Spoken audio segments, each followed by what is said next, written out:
welcome everyone to the Two Saints podcast show with myself, Mark C, and my co-host, Mark H. Hi, Mark.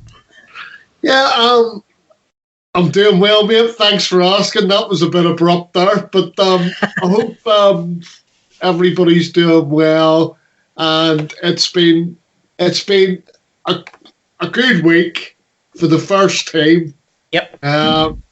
Not so good for the rest of it. No. But yes, obviously you and I got smiles on our faces. Absolutely. Obviously, with Saturday, but we're going into it. I've got to be honest, I was slightly nervous, bit of trepidation, given that it's, what was it, 1 win in 12 in the league before the game. You're always weary, but obviously, Bournemouth had their injuries themselves. But, the biggest hope that I've got is that obviously with the international break, everybody, and I mean everybody, comes back unscathed. Absolutely. Yeah, let's hope so. Fingers crossed for that, because we need more for the semi-final, which we'll get to. Anyway, so just to remind you, we have an email for the show, which is the Two Saints podcast show at outlook.com, and that's for any questions or features you'd like to hear in future podcasts. That's what we've got. That's obviously how you access that. We'll also give you the list of how you access the podcast. So that's the following list coming up right now. So don't forget, you can follow our podcast on Acast, Overcast, Apple Podcasts, Google Podcasts, Deezer, iHeartRadio, TuneIn Radio, Amazon Music, YouTube and Facebook. And you can also access it using Alexa. You can say, Alexa, please play the Two Saints podcast show on Amazon Music, or Alexa, please play the Two Saints podcast show on Spotify. There you go. And coming up in the first half of today's show, we have the Two Saints review of AFC Bournemouth 0, Saints 3 and Saints Club news. So we'll take a short break. We'll be straight back and straight into the Two Saints review of Bournemouth versus Saints. It's the Two Marks, C&H, on the Two Saints Show, Fiesta 95 FM. Welcome back, everybody. So the Two Saints review of Bournemouth 0, Saints 3. Yep, so Southampton weren't running out 3-0 winners, well 5-0 winners as far as I'm concerned, but we did have 2 goals disallowed. So Saints ease into the FA Cup semi-finals. Nathan Redmond was in inspired form as Saints ran out convincing 3-0 winners at Bournemouth to reach the club's third Emirates FA Cup semi-final this century. Hooray!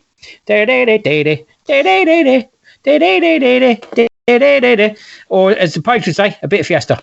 Anyway, Ralph Hasenhüttl praised Nathan Redmond's performance in the win over Bournemouth. He hailed him as being a standout, and Hasenhüttl said, we showed our quality.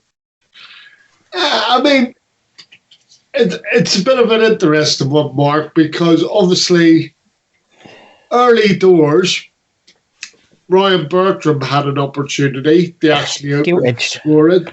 And then Bournemouth actually had a period where they were causing us 1 or 2 problems. Yep, Dan Dreamer especially. We go down the other end of the pitch. Kyle Walker-Peters puts a ball into the box. And by the way, I've got to mention, what a pass from Jan Bednarek. Oh, unbelievable. Didn't know he had it in him. Me either. Who knew? But he knew Yannick Vestergaard could possibly like that anyway. Passing, right? Yeah. If anybody's seen Bednarek's ball to Kyle Walker-Peters on Saturday, it was on a sixpence, mate. Oh, it was a peach. It was a peach of a pass. Anyway, peach of a ball. Anyway, so the ball goes in, and that all-star American, Cameron Cantor-Vickers, puts through his own goal. What a player. Anyway, so I'm sat there thinking, right, that's us set. We're on our way. And then offside comes into play, and I think if you look at it again, it is actually Kyle Walker-Peters is the one that's given us offside. And then there was a bit of to and fro going on, if I'm honest. And then obviously we had Nathan Redmond and Armstrong, both strong running, getting forward. Yep. Nathan Redmond plays the perfect ball in behind. It's funny, actually, because he picks the ball up and starts to run with it. It looks as though he's done too much with it on the edge of the area, and you're thinking, oh, the chance has gone now. He's buggered that up. And he puts an absolute slide rule ball in for Gineppo, doesn't he? Yes, he does. He does. I mean, I just think he was waiting for the perfect moment, a la Martin McClutchan, right? And he had his perfect moment, and he basically slid the perfect ball through to him, and Gineppo's finish. I mean, you couldn't have had it any more perfect. It was such a beautiful, it was a beauty of a finish. I think the word is sublime, Mark. Yeah, side foot into the other corner, and we're off. We're off then. Little bit of a lull after that. I've got to be honest. There was a little bit of a lull going on. Obviously, we had, and I might have got this the wrong way around. I probably have, but I thought, was it Che Adams' goal came next, or was it the offside one? But anyway, so I'm going to go with Nathan Redmond, and I'll cover that in a minute. So Nathan Redmond second. Again, himself and Stuart Armstrong is running at them in the sense that basically the Bournemouth defence is being scattered to the four corners of the globe. Yep. Right? And the thing was when he was approaching the area and you're sort of sat there, you're thinking he's more or less middle of the goal. He's just a little bit outside the 18-yard box, and you're going, hit it now, right? And he runs on a bit further, so he's now to the right-hand side of the 18-yard box, but he's just inside the 18-yard box, right? And I'm sitting there thinking to myself, he's not going to hit it from there. It's too an angle. Right? Yeah, he's blown it. Chances gone. Yeah, and the next thing is, bang, it's in the back of the net. I'm sitting there going, well, Michael Owen, eat your heart out. France World Cup 98, because that was the sort of finish it was. But, Nathan's was obviously better. But, as I say, it was definitely one of those where you were left with a little bit of egg on your face because you're sat there thinking, he's taking it too far. He's definitely taking it too far, Yep. But, he showed a clean pair of heels to Steve Cook, fired it in the top corner, and then doubled his tally just shy of the hour mark, didn't he? Stuart Armstrong latching onto a ball, smashes it left-footed, bounces back off the post, and Nathan Redmond, first time, drills it off the top of his boot right in the bottom corner. Absolutely brilliant. Yeah, I mean, it was just in what I was going to say there was, obviously there was a little bit of a stumble, as you say, from Steve Cook before the Nathan Redmond goal. And then, all of a sudden, then the tails are up. Che Adams had a perfectly good goal, what I thought was chalked off. I still think, where I get the offside for the first goal, I'm still struggling to understand how the Che Adams goal was offside. But right. Anyway, so, I mean, I'm sure you've all seen it. My thoughts on it was it had come off the Bournemouth player last, and therefore, at the end of the day, how can it be ruled as offside? But obviously that didn't stand. We're now into the second half.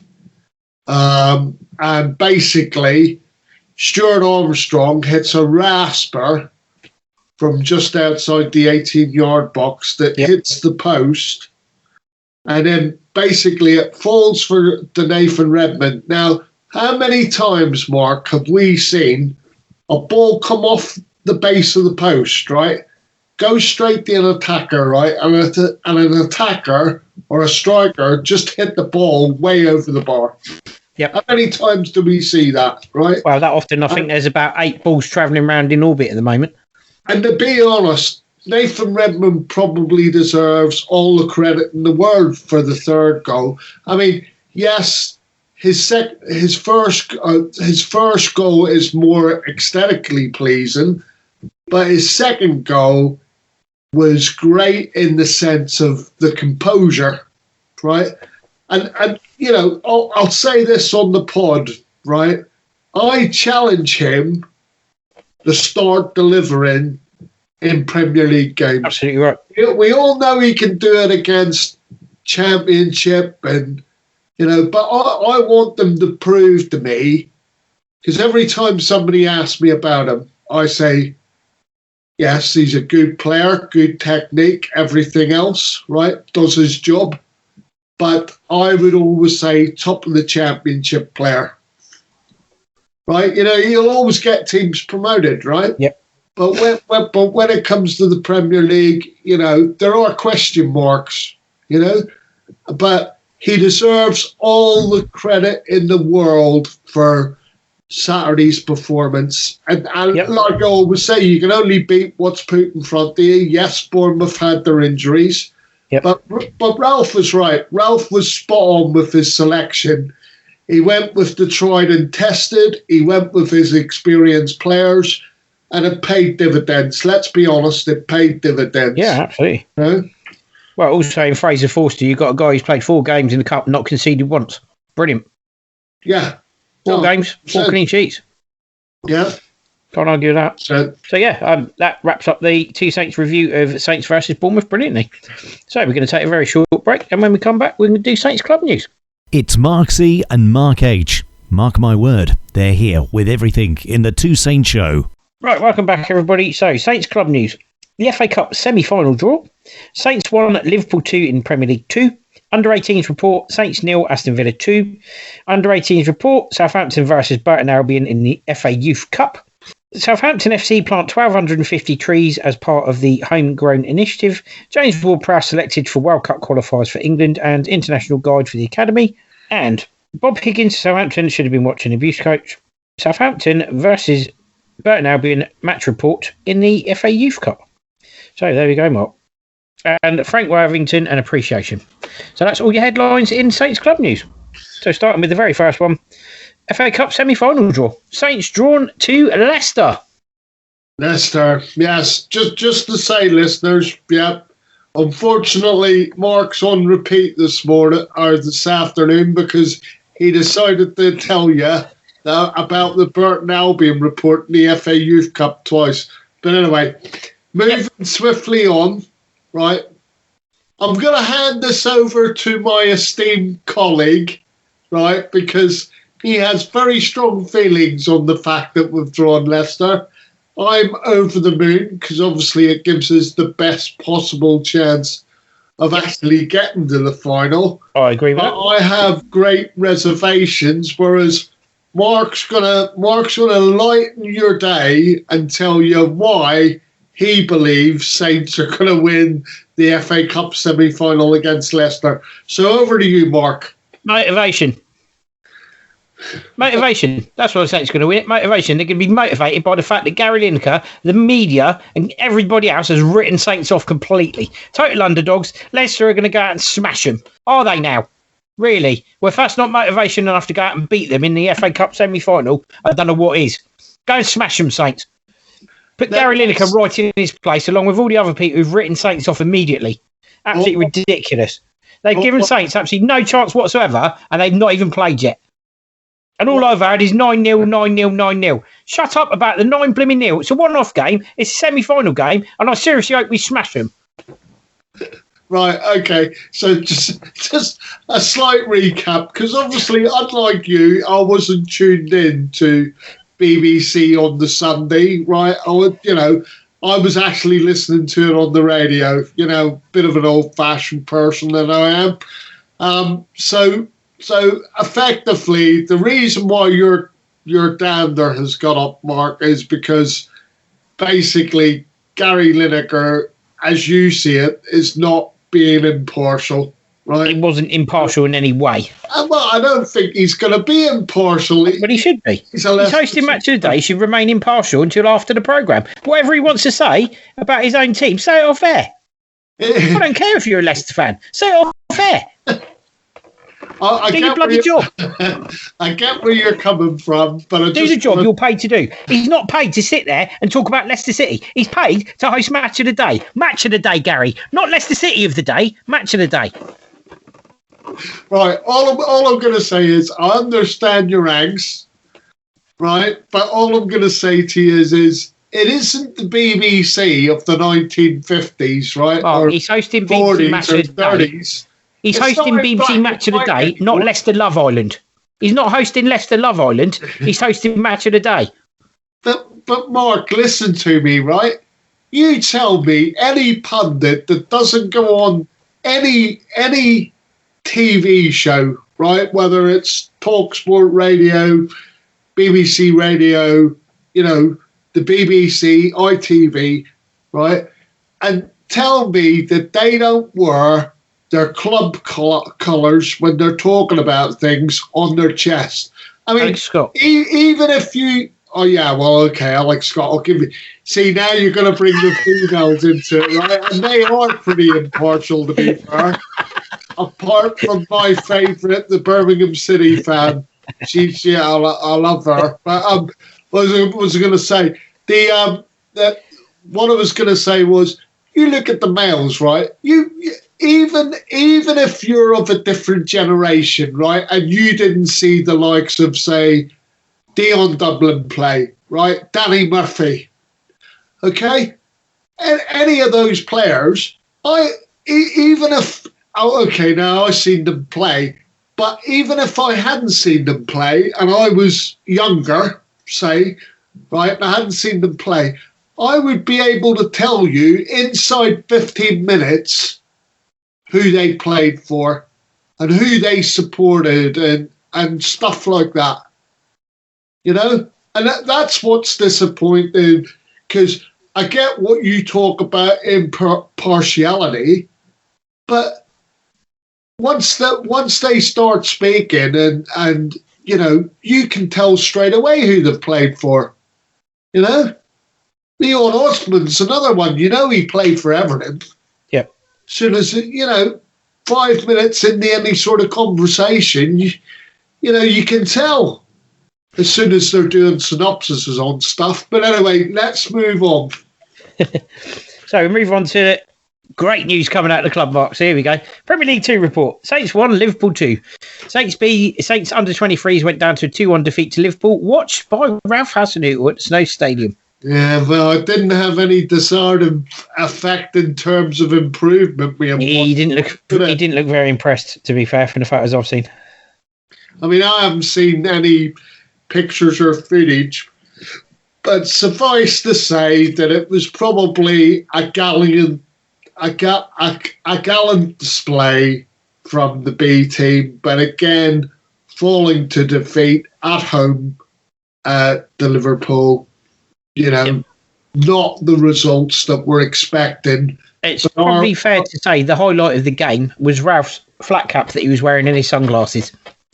But are we surprised, Mark, given the season that the B team and the under-18s are having? I mean, again, I don't know. And talking of the under-18s, they went down to a 2-0 loss to Aston Villa. Look, all I'll say is, and I'm going to mention this, the club have a playbook. Now, it's the club's invention. People call it Ralph's playbook. It's not Ralph's playbook. It's the club's playbook, right? Everybody's playing the same way, the same tactics, the same structure throughout, and they're using this playbook to adjust different things so that they can use whatever system, okay? But fundamentally, everybody's playing the same way, so it's supposed to be smooth transition, right? Now, they will tell you that obviously this is going to take time for it to take full effect, right? We're now 18 months into it, right? And I think my biggest issue, both for the under-18s and the B team, is if they're losing every week, where are the players getting any confidence, right? They're devoid to me of any confidence. And I don't believe whenever coaches turn around and say, things like it's all about development of the players, right? And I understand it at under 18 level, okay? Because you're finding your feet, you're finding out who's good at what, and all the rest of it. But I don't buy it when it's coming from Dave Horseman, right? And he said, when he's asked about, because he got asked about results during the week, and he turned around and he basically said it's about, even at the B team, it's about development of the players. I'm sorry, I don't buy that, because if you're losing games week in, week out, that affects the confidence, and it affects everybody within that team, within that dressing room. I accept that we've decided to go down the road, and we've done this for a long time, where we play younger players, 18, 19-year-olds at under 23 level. I accept that that's, how the club have decided to go. You've got the likes of more senior players within that group, like the Callum Slatterys and all that are out on loan. Right? So I accept that, we're developing younger players earlier, but I still think to myself, if you're losing games week in, week out, it doesn't help with the confidence. And I don't care whether it's at under 18 level or the B level. I don't care. I still think it affects confidence. And how they're then meant to bring players in that have a losing mentality into the first team from the B team is beyond me. Yeah, exactly. Well, the thing is, Mark, you look across the whole academy, and at the moment, the shining light is obviously, at the moment, Alex Jankovic has been hailed as a shining light, put on a fantastic performance for the under-21s against England under-21s for Switzerland. He played very well. Fans are calling for him to get a second chance. But other than him and probably a couple of others, there's not really a lot of shining lights coming out of the academy, is there? No. And, I totally agree with you. And confidence breeds success, and success breeds results. Results come from success and confidence. And you don't get confidence from losing all the time, and you don't get success from constantly losing all the time. So it all goes hand in hand. So I totally agree with everything you said there, to be fair. Anyway, you were going to mention about the under-18 result in the FA Youth Cup. So then moving on to the FA Youth Cup, it was Southampton 0, Burton Albion 1, and Saints were at high, Mark. Knocked out of the FA Youth Cup to Burton Albion on Tuesday night. The thing is, Mark, I've got to be honest with you, right? I've put up with, because obviously I get what the club's trying to do, but to me, this is a new low. This really is a new low, right? Fair play to Yeovil. Yep. Sorry, not Yeovil, Burton Albion. Yeah, Burton Albion. Yeovil. Where have you gone? Come back. Might as well have been Yeovil. But, is that wishful thinking? Mark would rather be in Yeovil, everyone. No, anyway.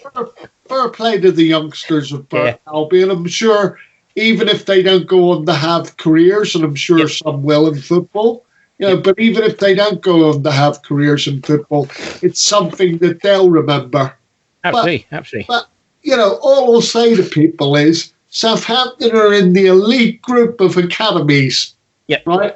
I think after this result, the FA might be looking at that and thinking maybe it's time to downgrade. I mean, we're talking about a team currently that are bottom of their section, bottom of the South section. It's a 13-team group, right? Right? And they've amassed 6 points, Mark, all season. Yep. 6 points all season in that group. They're bottom of it. And they're not anywhere close to the next team. I think the next team has 13 points or something like that. And I don't know. I mean, I get that at that age group, it's development, but surely losing the Yeovil in the premier competition, as far as I'm concerned, for under 18-year-olds in the FA Youth Cup. Yep. Surely losing 1-0 at home to Burton, alarm bells would be ringing with me. I'm sorry. I know that there is this playbook, and I know that, it's all about the long-term strategy, but I still go back to what I said before. If you go out losing it game after game after game, it does nothing for the players' confidence. Yep. Absolutely right. Yeah, the thing is, Great Oaks are supposed to grow from acorns, and it's not happening with the academy. However, it looks as though Saints have found another way of growing Great Oaks from acorns in the fact that they've just planted 1,250 trees as part of the homegrown initiative. So it looks as though the club have found a different way of making acorns and turning them into oak trees, Mark. So that's good. Yeah, no, it's good news, mate. And that was the link there was seamless. Very well. Thank you very much. But yeah, Southampton planted the first trees as part of its homegrown initiative, with Redbridge Community School receiving 1,000 trees to mark the first team debuts of Kegs Chalk, Ryan Finnegan, Alex Yankovic and Caleb Watts. No disrespect to Ryan Finnegan, Mark. I must have missed his debut because I don't recall that. But anyway, there we go. So fantastic from the club, and more good news coming out, obviously, during the pandemic and the work they've done during that. So James Ward-Prowse getting an England call-up for the World Cup qualifiers. Fantastic. Yes. Wish him all the best for that, Mark. We wish him success. We hope he gets plenty of minutes. Of course. Very good. More importantly, James, make sure you come back without any injuries. Exactly.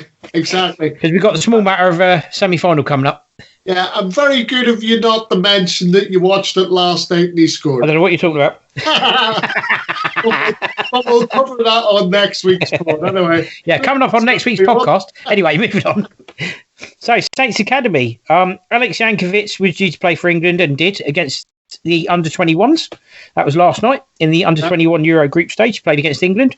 I've got to say, mate, I listened to it on the radio. He played really, really well. Yeah, and he put almost every single England player in his pocket. And I just want to say one thing about him, right? I mean, I get what all the fuss is about in terms of, because obviously we're determined to keep hold of him.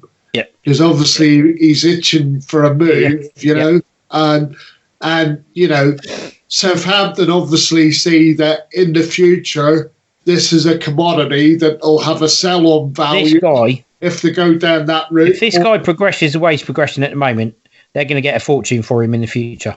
Yeah. If he progresses at the rate he's progressing now and carries that on, fantastic. Agreed, 100%. Yeah, absolute shining light of the academy, Mark. And pretty much had every England player in his pocket last night within 90 minutes over the course of the game. So, fantastic. Will Ferry, Wales under-21s versus Republic of Ireland, 1 p.m. on Friday. So, that's 1 p.m. today. So, that's actually started 15 minutes ago. That's ongoing at the moment. So, we wish him luck there. 28th March, Alex Yankovic back in action, Croatia under-21s. Eddie Beach is in action for the under-18s of Wales versus England under-18s on Monday. And Alex Yankovic back in action again on the 31st of March with Switzerland. And training camps at the moment, Saints under-18 centre-back Matt Carson's been called up to Northern Ireland under-19s training camp, which takes place between the 22nd and 26th of March. So good news for you there, Mark. Yeah, and all I want to say is that if Matthew Carson's been called up to North London, he's geographically in the wrong place. Northern Ireland. But anyway... what I was going to say, Mark, was that Eddie Beach is an interesting one, only because I read the article and I'd never heard of him. I don't even know who he is. Never heard of him.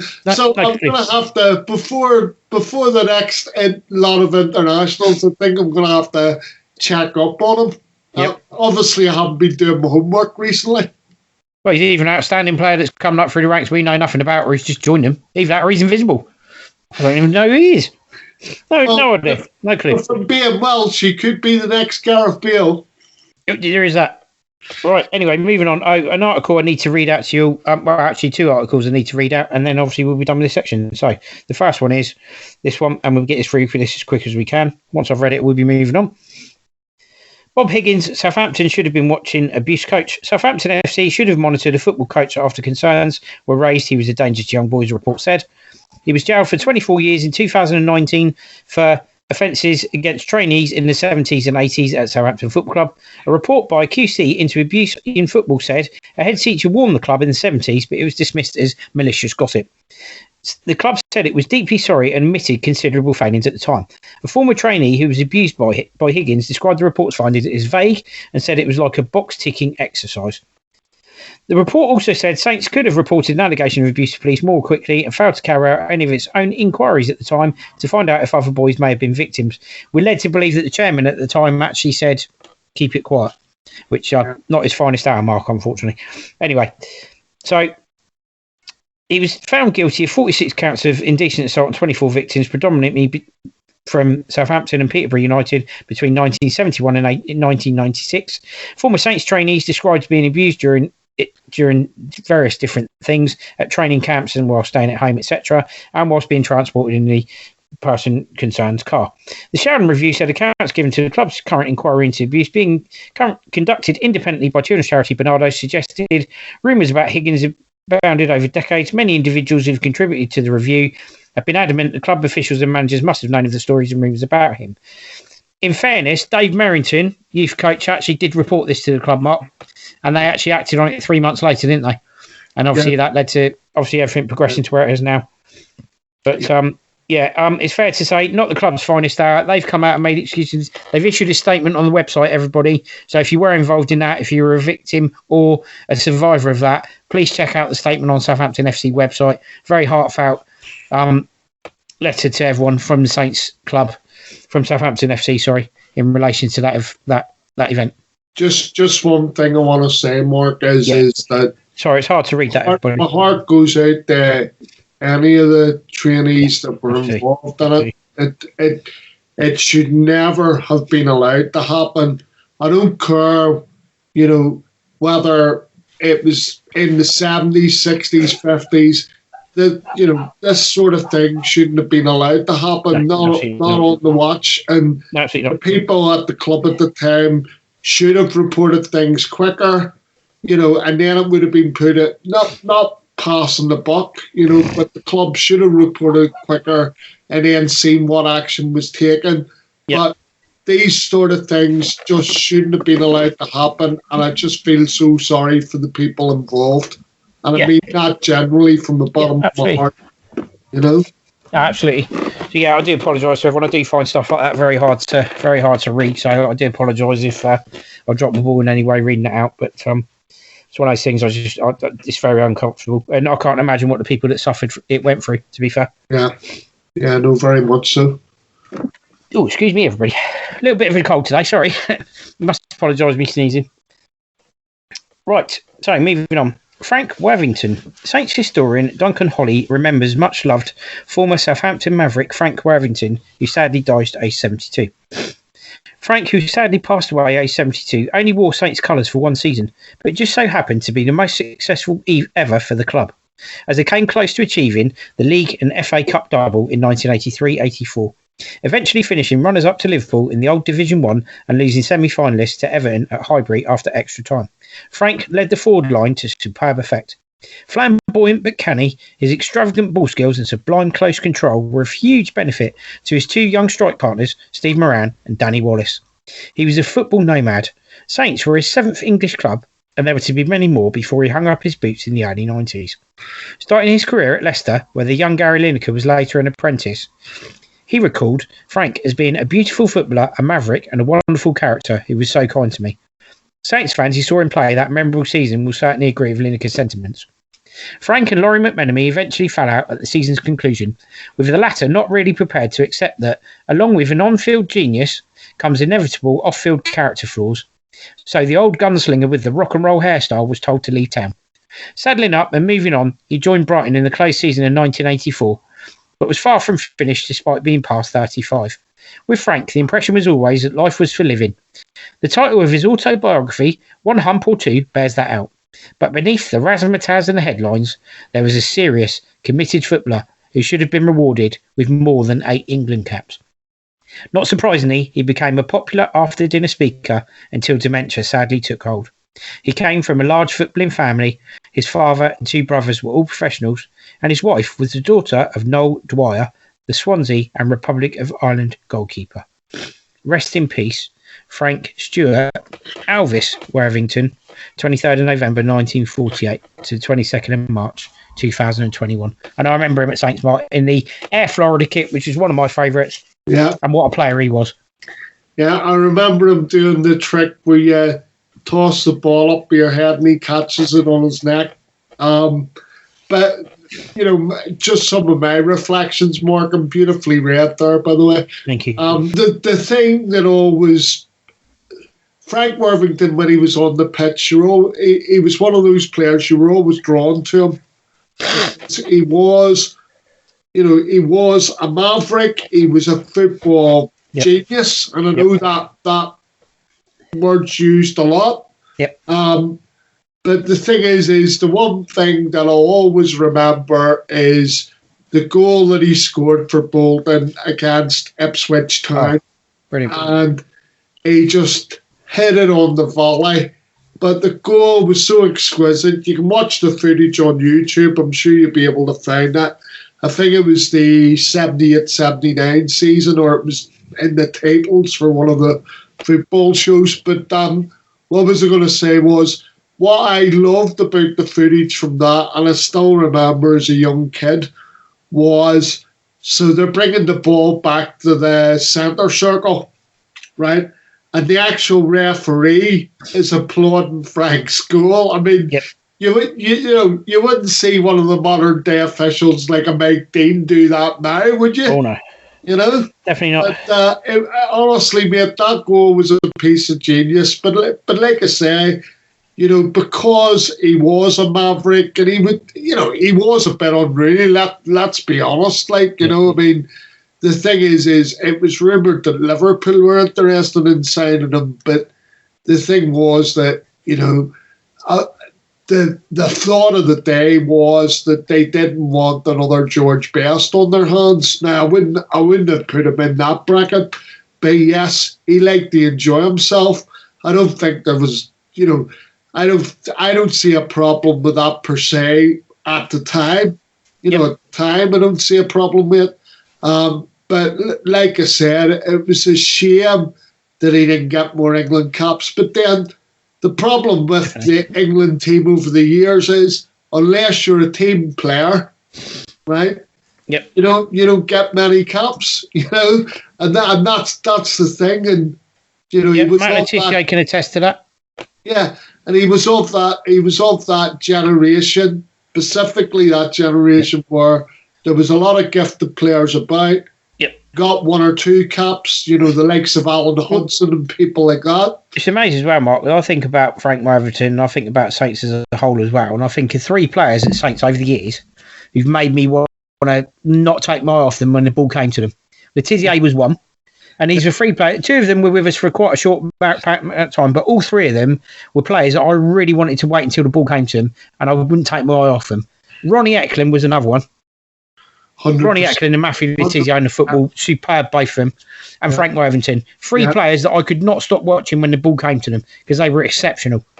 Exactly. I mean, as a youngster, he was just one of those people that you were drawn to on the pitch. And also, just in closing, I'm just going to say this and then keep quiet, but, let's remember that the one season he was here, Saints finished second. Exactly. So he contributed quite a bit to that before the falling out between him and Laurie. Absolutely. And Laurie, don't forget all the people that used to disappear down the pub or down to the bookies at half time, eh? Frank Worthington wasn't the only one who had some off-field flaws. That's very true, mate. Very true. But anyway, so moving on from that, we're going to take a short break. But when we come back, coming up in the second half of the Two Saints show, the podcast show, we have other football news, Saints in the press, and transfer gossip. Plus, Corner Chat's back this week. So we'll be back very shortly. Fiesta 95 FM, the Two Saints Show.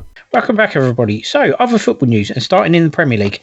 Matthias Klick, Leeds United midfielder, has tested positive for coronavirus, say Polish FA, and Manchester City are to install safe standing rail seats, Mark, at the Etihad. Right. So, very quickly, try and rattle through these as best we can. So, basically, Matthias Klick, test positive for coronavirus. I seen there was another Premier League player that's away on international duty that's tested positive as well. There's a surprise. It just goes back to, and we're going to be covering it and seeing it in the press because Ralph's had his say on it. It's just a nonsense, mate, that, you've got, our own club, we've got a situation where, Milamino, who's on loan from Liverpool, has flown out to play in a friendly in Japan against South Korea. To me, that's unnecessary travel. It's not even a competitive fixture.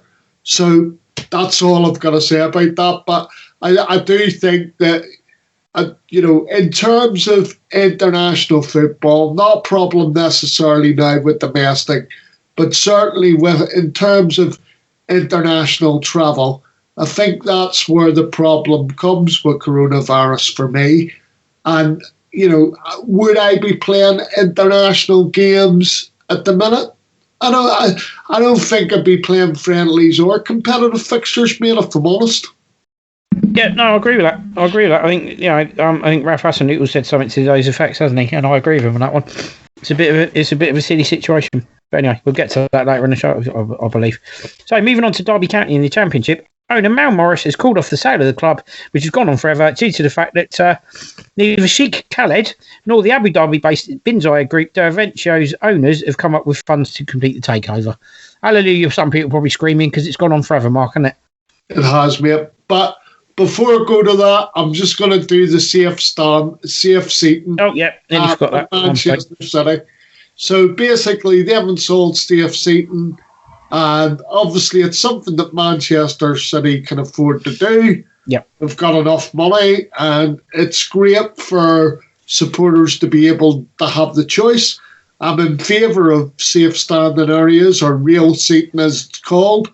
The only thing I would say, Mark, is don't expect, right, in the situation that Saints are in financially, right, if you're one of these people that go for safe real seating because it's cheaper, right, or you're expecting it to be cheaper, right, I actually think that the cost of the real seating and ordinary seating should be the same, because I don't believe that, real seating should be cheaper and ordinary seating should be dearer. I just think it should be across the board, if they're expecting people to pay for it. Yep. I don't expect, real seating people to pay more, but similarly, I don't expect ordinary seated people to pay more neither. Yep. So where they finance or find the money to bring in real seating at St Mary's, I don't really know, but I'm certainly not in favour of seated people who are not part of the stand-up brigade being penalised for it, in the sense of, passing on the burden of paying for it to them. Absolutely right. Yep, absolutely right. Well, this should be done at the club's cost, not the cost of the fans. Yeah, and the other thing is just on another point, for myself and your benefit, the club need to make sure, Southampton need to make sure that if they decide to have safe seating, that the section that they have it in doesn't interfere with the views for any of the supporters. Yep, especially the ambulant and wheelchair users, Mark. Yeah, no, definitely. I think they've got that sussed anyway, because we're all platforms are down the front, but obviously nobody wants to have their view of the football interrupted. Absolutely. So, the club need to make sure that when they're bringing it in, that it's obviously at a part of the ground where it's not interfering with anybody's viewing, not just disabled people, but anybody's viewing. So, yeah. But anyway, going on to the Derby, mate, this has been a longer saga than Dallas, the Colbys, you name it. It's a longer saga. Matt Holland's. It's gone on as long as Matt Holland's Saints medical, hasn't it? Yeah, very good. But it's and I think at the end of the day, the right decision's been taken by Mel Morris, where he's basically pulled the plug. Because even though, it's coming from a cash-rich country, it's obvious that, they haven't got the funds to complete the deal, so therefore the plug's been pulled, and that's all I'm going to say about it. But it has been one of the longest-running sagas for a club takeover of known. Absolutely. Yep, definitely. Right, moving on to managers Saxon appointed this week. Preston have sacked manager Alex Neil after a dismal run. It's 1 win in 9 games. Richie Wellens has departed Salford City by mutual consent just about a week after winning the Papa John's Trophy. Nigel Adkins has been named as new Charlton manager, and Stephen Glass has left Atlanta to be the new Aberdeen boss, and we're led to believe that Scott Brown of Celtic is coming in as a player coach alongside him. Right. So while you've done all those, right, I'll deal with the first one, and then you just say the name of the next person. We'll move on. Yep. Right? Okay. So the first one is Alex Neil, right? Personally, this one baffles me because Preston always finish just outside the playoff places, right? They're a good, solid championship side, right? Now, I'm assuming that they're looking for someone to get them into the playoffs or even get them up to the Premier League. Otherwise, they're going backwards, right? But I just think it's a strange one. Alex Neil's been there for 4 years. During his 4 years, they've always been in and around, the playoff places.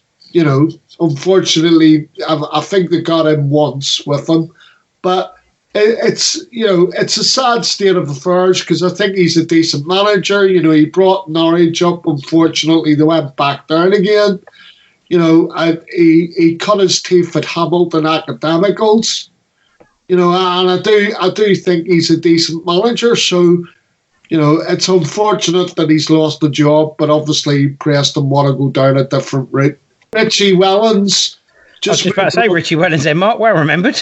Yeah, Richie Wellens. All I'll say on the Richie Wellens one is he's a victim of the fact that Salford are pumping money into that. The owners at Salford are pumping money into that club at a rate of knots, and they aren't getting the return that they're expecting because basically they're expecting them to go up automatically, and it's not happening for whatever reason. But 5 months is no time at all, and given that he's just won their first major trophy in the Papa John's final, I mean, it must be gutting for him. I mean, maybe Salford are looking for either a really good up-and-coming manager with pedigree higher up the pyramid, or they're looking for someone experienced. But, you have to have a degree of sympathy for Richie Wellens, that's for sure. Who knows, Mark? They might even ask Gary Neville to do it. He did quite well when he went to Spain, didn't he? He was awful. Anyway, both of them are awful managers. Nigel Adkins. That's my own opinion, anyway. Speaking of better managers, Nigel Adkins. Nigel Adkins back in at Charlton. All I'll say, Mark, is I wish him all the best. Yeah, you and me both. I wonder, even though they've got a new owner there, does he have the funds to help Nigel take the club forward? Yeah. Given that Lee Boyer made the decision to leave. And I believe that was more or less to do with budgets, because obviously he sat there thinking, well, even if Birmingham go down and I don't keep them up, they've still got a bigger budget than Charlton, but I hope I'm wrong. What I would say is in his one full season with Hull, they actually finished in 13th, and he did that with pretty much one hand tied behind his back, to be fair. So that should stand Charlton in pretty good stead, because he had next to no money at Hull and did a fantastic job there to make him, to get them to finish 13th, given the constraints he was under. I thought he did really well. Yeah, thanks for stealing the words out of my mouth. Anyway, all I was going to say was, the thing is he did great with us, Reading a bit less so.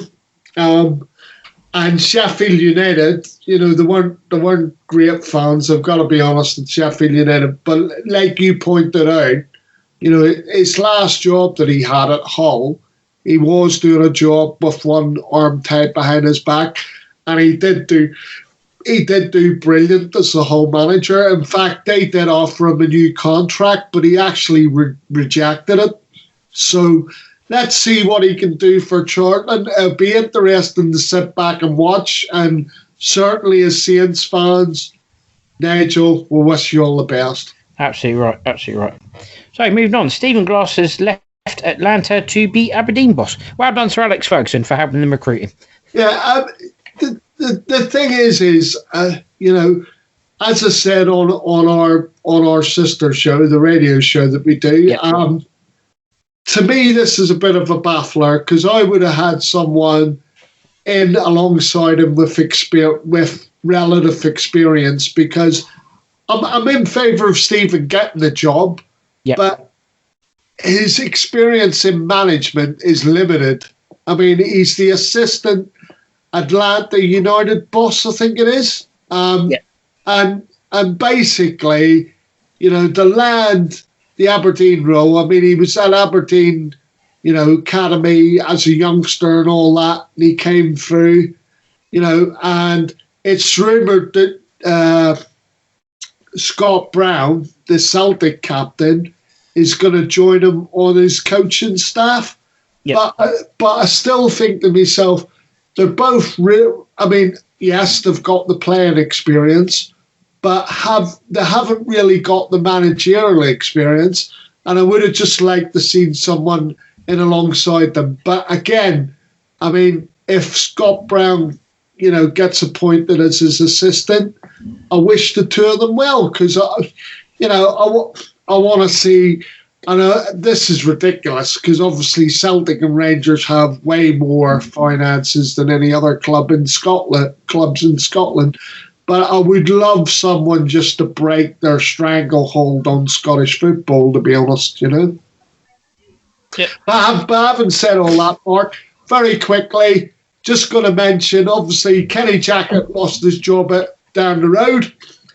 And I'm worried now, because they've appointed the Cowley brothers, and I actually think it's a good appointment. I mean, they did wonders at Lincoln City, and they actually fulfilled their remit at Huddersfield before Huddersfield decided to go another way, because their remit was to keep them up in the Championship, and they did that, and then they were dismissed not long into the following season. I'm not concerned, Mark, because I'd love to see Pompey get promoted so we can put them back in their place again. Yeah, I'm slightly more weary in the sense that if they galvanise that club they did with Lincoln, then it could be a case of all of a sudden they're going places. Certainly very, very sad to see the demise of agent Kenny Jackett. Yeah. Oh, shame. And I mean, agent Kenny Jackett. Yeah, sorry, Kenny. We tried. But yeah, so apart from that, moving on. Yeah, sorry, Kenny. We couldn't get away with that forever. Anyway, moving on. Racism in football. Glenn Kamara says, Andrej Kadea, racism denial is a complete and utter lie. Teenager charged over social media post. Jude Bellingham subjected to racist abuse. And Scotland players can walk off should any of them be subjected to abuse. Right, so I'm going to cover all these in a nutshell. Yep. Right. It's time for the football authorities to stand up to any racism at all, okay? And this is what I'm going to say UEFA need to do. They need to ban the club. So ban Slavia Prague from Europa League. They need to, basically, Slavia Prague need to sack the player and the player to have a lifetime ban from football. Period. No discussion, no appeal, no nothing. See you later, down the road. 100%. Okay? And that club kicked out of the Europa League. All competition. Moving on to Jude Bellingham. Look, the thing is how long are we going to cover this issue, mate, on social media? Yep. Right. So I've just told you what the football authorities need to do, right? Yep. And that's across the board. Anybody that's found to do that in the domestic game or worldwide, but just on the social media, okay? The social media companies have a collective responsibility to stamp this out. Now, I agree with that. There's two ways they can do it, and that is by basically, if you've got a social media account, you have a password, right? Yep. So you're the only person that knows the password. Yep. As soon as that password is activated, any racial abuse that goes on online, the people that are monitoring that sort of thing, because they got people monitoring that, Mark. Yeah, right? Of course They report the account holder's name, and it goes straight to the police. And the thing is, and the social media people take the appropriate action, whether that's banning people from using, Facebook or whatever it would happen to be. Okay. Similarly, though, once it's reported to the police, right? This is where the courts have to be stronger on any form of racism, right? Absolutely. If you're a young person, young offender centre. Yep. If you're older, jail. Oh, I'm sorry, mate. I agree. It needs to be harder so that and that's the only way the people learn the lesson. I mean, I used to be one where I used to sit and say through education, through learning and stuff like that. Yep. But I look at the ages of the perpetrators, and it's the young, and you're thinking to yourself, where are you picking this up from? Exactly that. Yeah, absolutely. I mean, if they're football fans, and they may not be, they may be, antisocial people or whatever. But, all sports these days are inclusive. Get your head round it, get in the game, and stop being paid. Yep, but the thing is, the courts need to take a harder line for me. Absolutely right. Yeah, I'm going to throw another story in there quickly, Mark, because this is quite a short one. Gordon Taylor, the PFA chief, responds to Chris Sutton's dementia criticism. So we'll get that one out of the way because it's only a short one. Yeah, I mean, all I'm going to say about it is, and Chris is right to kind of call him out in some ways. Yep. Okay, the PFA's changing, and it's changing for the better, right? But you and I both know that since the turn of the century, so 2000, right? Gordon Taylor's been aware of this, and he's sat on his hands, and he's done absolutely nothing. So, I mean, I've looked at the context of the criticism, and I think it's fair enough, to be honest with you. I agree. And obviously, Gordon Taylor's got the right to reply, but his track record on the dementia issue and heading the ball and everything else is there for all to see. Oh, his record speaks for itself. Yeah, his record speaks for itself. Right, we'll cover that one. So moving on to women's football. Gemma Granger has been appointed new Wales manager, replacing Jane Ludlow, and the BBC are to screen the Women's Super League on TV next season. Fantastic, Mark. Yeah, all I would say is good luck, Gemma, in the Wales job. I know it's going to be difficult for you. Hopefully, you'll get Wales qualified for some tournament during your, tenure. And in relation to, the Women's Premier League being shown on telly, I'm well up for it, mate. I mean, I think it's a deal that's been agreed by Sky and the BBC. So when the live games are on the BBC, I'll be sat there glued to them, to be fair. Absolutely.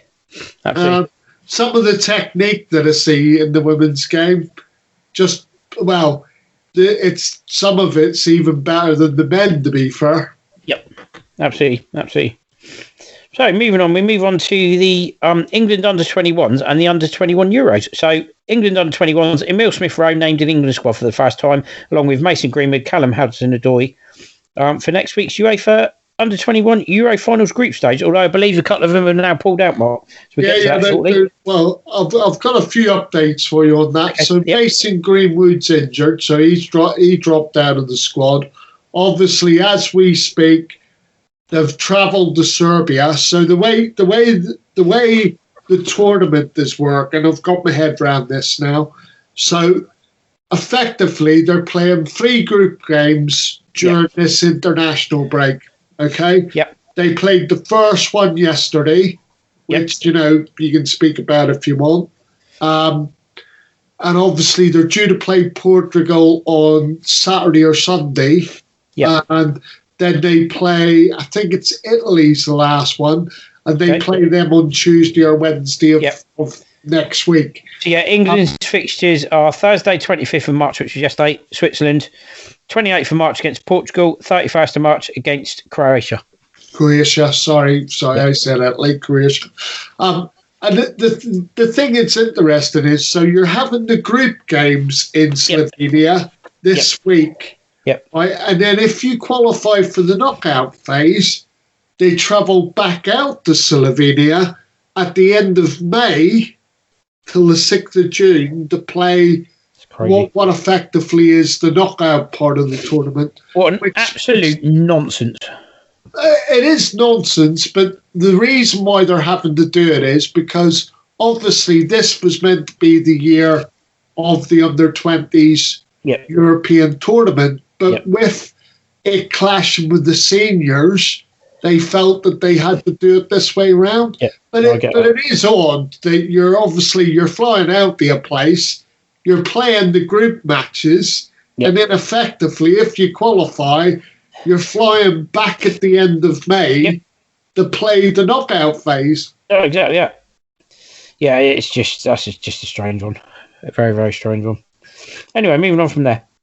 So, we've lost 2 greats of football this past week. We've obviously spoken to you about Frank Wadington, but we've also lost the great Peter Hotshot Lorimer. And this is an obituary that was written by Phil McNulty, the chief football writer for BBC Sport. So we're just going to do that one now, so please bear with me. Peter Lorimer, who has died aged 74, will be remembered as one of the most explosive and influential members of the greatest side in Leeds United's history. Lorimer was not simply a key figure as Leeds enjoyed huge success at home and abroad in the 60s and 70s, but a spectacular symbol of a golden era at Elland Road that saw their ruthless physical approach often overshadow the natural brilliance of one of the outstanding British post-war teams. Under the leadership of legendary manager Don Revie, Leeds enjoyed great highs and bitter lows, big successes and heartbreaking disappointments, with Lorimer a pivotal character in all the twists in the plot lines. Having made his debut for the club in September 1962, aged just 15 years and 299 days, his final appearance came 23 years later, in his second spell at Elland Road. He scored 238 goals in 703 appearances, a club record. His shooting from any range makes him a standout in any showreel of Leeds' glory era. It earned him nicknames such as Lash and Hotshot, and the power and pace of his shots inspired a chant of 90 miles an hour from the home support whenever he lined up a free kick. Leeds endured a rollercoaster of emotions during the Revie era. Those who acknowledged the class and ability of the team assembled by this most complex of personalities, justifiably questioning how and why they did not win more. And in a reflection of the ill fortune Leeds often felt followed them around during their greatest days, 2 of Lorimer's greatest strikes rank among the most infamous goals they never scored. In the FA Cup semi-final against Chelsea at Villa Park in April 1967, as Leeds chased an equaliser in the dying seconds, John Giles turned a short free kick to substitute Lorimer, who sent a rising right-foot thunderbolt past a helpless Peter Bonetti from 25 yards. Referee Ken Burns ruled the goal out, the explanation apparently being the wall was not back the required 10 yards, causing scenes of chaos and confusion. It was regarded by Leeds fans as one of many injustices their club suffered, before even more acute pain came in the 1975 European Cup final against Bayern Munich in Paris. Leeds were chasing the biggest prize in European football, one which had always eluded Revie. He had left to become England manager in the summer of 1974, so it was the avuncular Jimmy Armfield who finally guided them to the final. Lorimer and pretty much every other observer thought he'd put Leeds ahead in the 62nd minute when he volleyed a clearance past Bayern keeper Sepp Maier, who was motionless as the right foot shot flashed past him.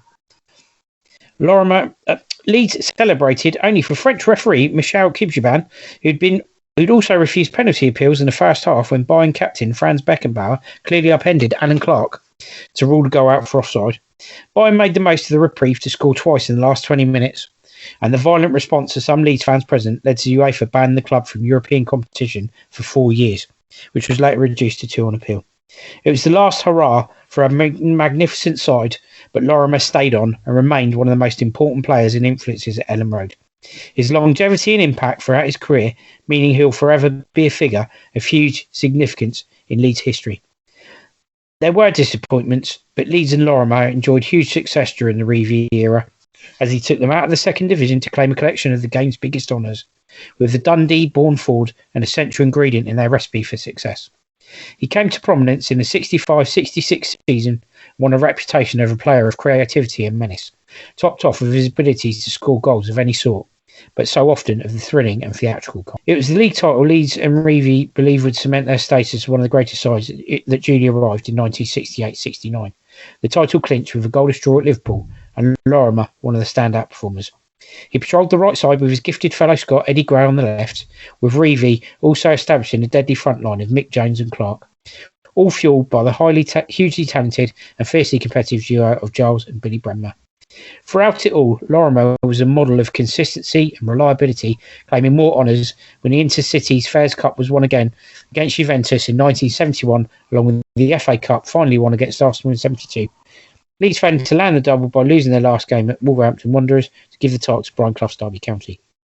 Lorimer collected other title winners' medals in 1973 and 74, but with Reeve gone, the Clough experiment cut short after 44 days, and the great side suffering the ageing process, the club was about to leave its greatest era behind. Lorimer eventually left Leeds in 1979, having 2 spells at Toronto Blizzard, a short stint at York City, and also for Vancouver Whitecaps, before making an emotional return to Elland Road in 1983 to play under the management of his old partner, Eddie Gray. Lorimer won 21 caps for Scotland, scoring 4 goals, making his debut away to Austria in November 1969 and playing his final game against Romania at Hampden Park in December 1975. He was also appointed as a Leeds United director under the boardroom leadership of Gerald Krasner and was the only one to continue in the role when Ken Bates assumed ownership in January 2005. Lorimer, however, one of the club's most iconic figures, and his death is another very sad day for Leeds United after the loss of his teammates Norman Hunter, Trevor Cherry and Jack Charlton in recent months.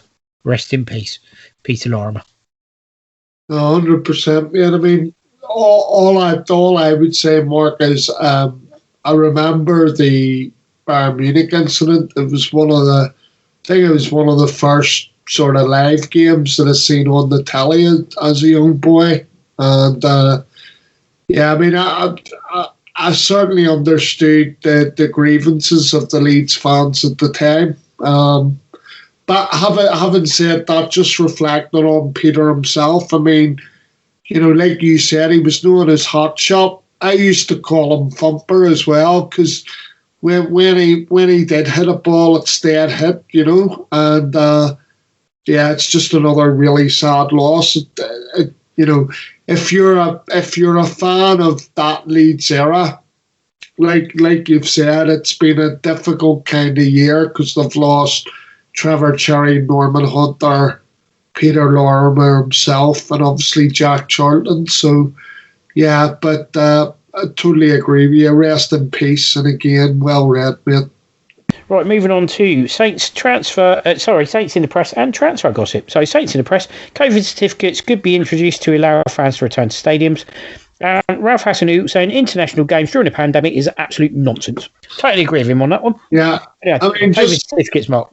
So COVID, to me, I've got to be honest, Mark. I mean, there's queries. I'm hearing that there's queries now about it, but to me, it's a no-brainer. I mean, okay, yes, it's a little bit of an inconvenience because you got to do the paperwork and stuff like that. But I just think at the minute it's something that's necessary. it gives the people that are going to the football reassurance, that at the end of the day, you're not necessarily coming into contact potentially with anybody who may be a carrier. The thing is the other thing to remember is just because you're vaccinated, it doesn't reduce the risk. What it does is it prevents you from getting so ill that you end up in hospital. I mean, that's the whole idea of it. Yeah, they're saying it prevents the most serious symptoms and prevents you from dying in hospital. Yes, exactly. Yep. So, I think at the end of the day, surely I can understand that it's an inconvenience for some people, but surely it's the sensible and right thing to do. Well, it may be an inconvenience for some people. I'll tell you something now. It'd be a far bigger inconvenience for the person you give it to. 100%. 100%. So, moving on to Saints transfer gossip. Brighton and Southampton making checks on ambitious AFC Bournemouth face. This is Arnaud Danjuma. I think it'd be a great signing. Southampton among sides keeping tabs on 3 Bristol City players. Southampton FC, De Frutos is another player they're linked with, and Portsmouth deal doubt a recruitment blow as Southampton clinch deal for coach. Yeah, so anyway, just dealing with that Danjuma, but before that, I just want to say the Ralph Hasenhüttl story. Sorry. Basically, you and I both agree. It was more or less, he was saying that international games at the minute is an absolute nonsense. Travelling around the globe, and I know it's something that you and I both agree with. But anyway, moving on to Danjuma, basically, the thing is to me, he looks like a really good player. Yeah. And yes, I would love to have him on the books. Yep. But again, I'm sceptical because Bournemouth paid a reported £13.2 million for him. Yep. And they're going to want significant money on top of what they've paid. So do we have that kind of money floating about? I don't think so. So do I think it's going to happen? No, I don't. Yep. So moving on, Bristol City trio, Daniel Bentley, Antoine Semenyo and Tariq Bakisson have all been watched by Premier League Southampton, apparently, Mark. Right, so all I'm going to say is the 2 young players, obviously there's a possibility of them coming into the academy. But if you look at Daniel Bentley, who's the goalkeeper, if you look at his record, he's 27 years of age, right? Yeah. I mean, Bristol City regularly concede, right? Yeah. And I'm sat there and I am trying to work out why we would necessarily be interested in him.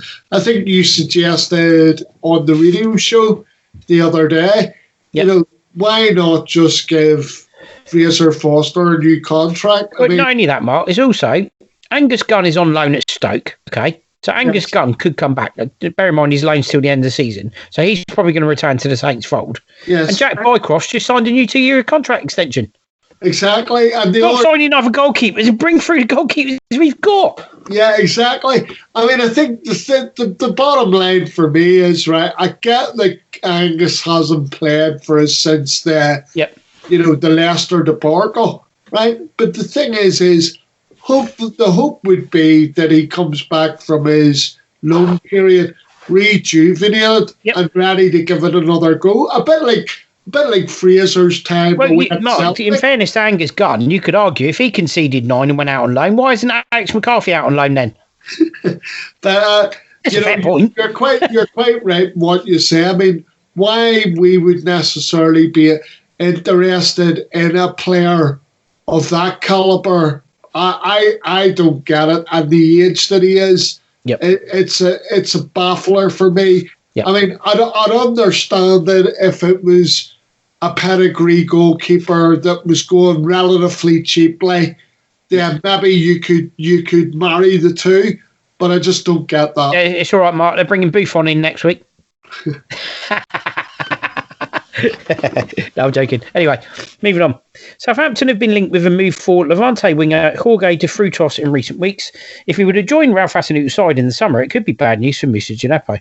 According to the Sunday Mirror, that bastion of Saints news, Southampton have been in contact with the 24-year-old as he continues to impress in La Liga. Despite making just 12 league starts this season, he's contributing an impressive 3 goals and 7 assists in his appearances in the Spanish top flight, averaging a solid 6.69 rating. Yeah, I mean, on the face of it, you would have thought possibilities, right? But I don't think Moose is under threat, though. I've read into the story, Mark, and I've got to tell you that this lad, he's 24 years of age, right? Yeah. Now, 2 seasons ago, he signed for Real Madrid, right? Yep. Real Madrid then probably put him into the B team. Yep. Right? And he went out on loan. So that was in the first 6 months, and then he went out on loan for the rest of the season. He was on loan last season, right? And apparently Levante paid somewhere between 16 and 18 million pounds for him. So I'm sat there and I'm thinking to myself, where's Saints getting the money from? I mean, there's no way we're signing a winger who, at the start of this season joined Levante for £16 million. That's all right. They'll get the money, Mark, because don't forget Danny Ings is off to Man City. So, we'll have the money.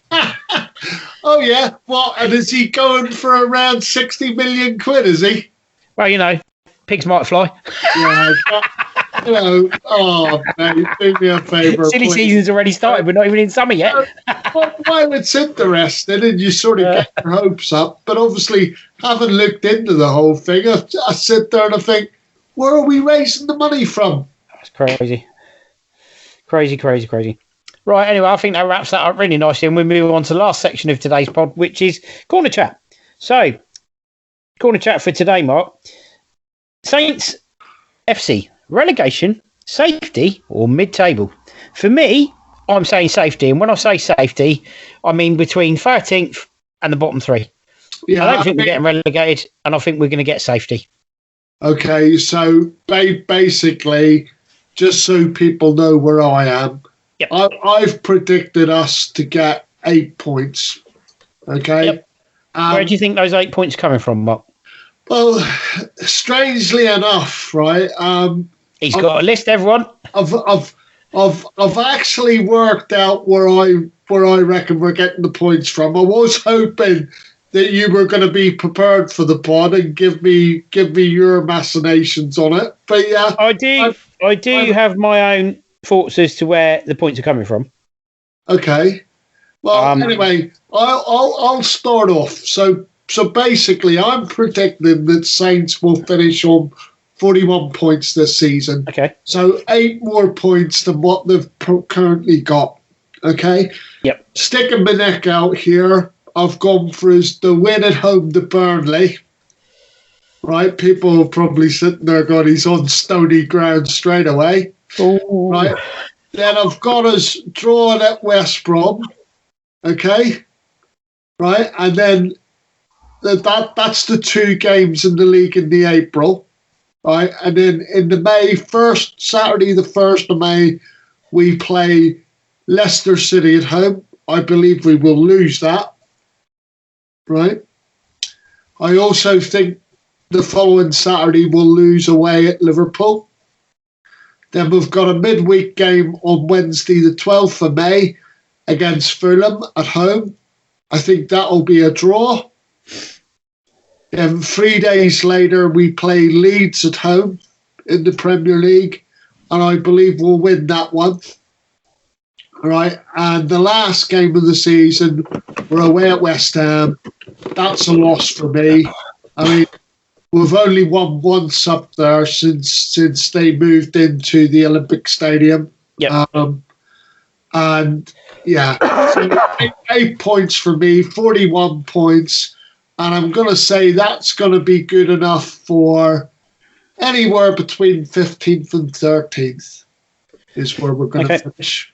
Well, I actually think Saints v Burnley, I think Burnley are going to nick that. I think it's going to be a 1-0 to Burnley, traditional 1-0 Burnley type result. Ugh. I reckon we're going to beat West Brom because our away form's better than our home form, in fairness. Yeah, I get the logic. I think we'll lose to Leicester. I think we'll draw with Liverpool. Okay. I think we'll beat Fulham, and I think we'll lose our last 2 games. Right, so Because I think after the Fulham game, this team, after the Fulham game, will already be on the beach, and they'll lose the last 2 games. So I've worked out that you're giving us 7 points, Mark. Yep.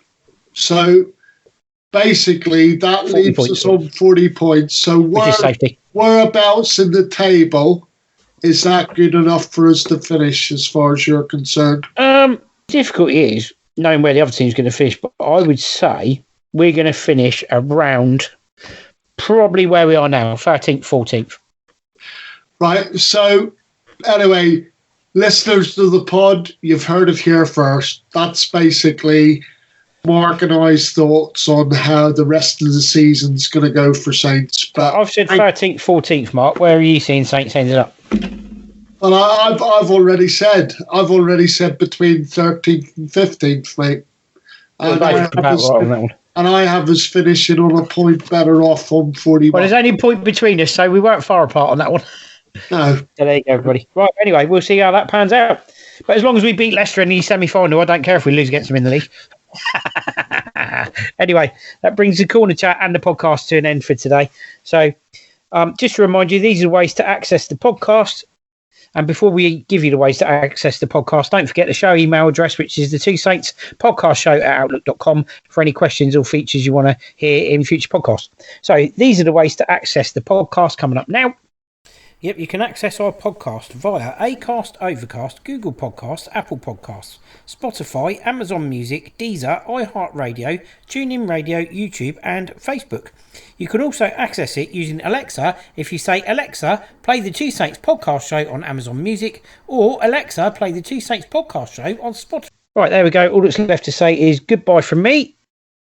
Yeah, and all that's left for me to say is thanks for giving us a listen, and hopefully you'll listen again next week. And basically, in the meantime, keep well, stay safe, get your jobs. Absolutely right. And the last thing for me to say is join us again next week when the Two Saints go marching in again. Bye for now. Bye.